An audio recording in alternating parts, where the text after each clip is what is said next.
मस्त पहिली पुरी टम्म फुगलेली तळून तयार झाली आणि ती कढईतून ताटात आणि ताटातून देव आणि इशूच्या पोटात अशीच असते.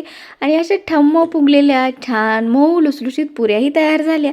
आणि जेवणामध्ये मी बनवलं होतं कढी, वरण, भात, बटाट्याची भाजी आणि पापड आणि श्रीखंडही आणलं होतं, पण ते मी ताटात वाढायला विसरले होते.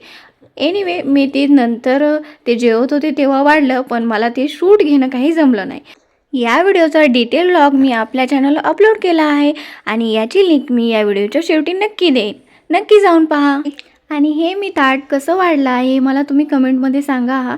आणि मी असं ऐकलं आहे की जेवण बनवणं ही तर कला आहेच, पण ते ताट तुम्ही कसं वाढता की ते किती सुंदर पद्धतीने वाढता, किती आवडीने वाढता, हेही खूप महत्त्वाचं आहे. ती खरी सुगरण असते असं मला तरी वाटतं. तुम्हाला असं वाटतं का? हे मला कमेंटमध्ये सांगा. चला तर भेटूया नेक्स्ट व्हिडिओमध्ये. बाय. Like, share, subscribe.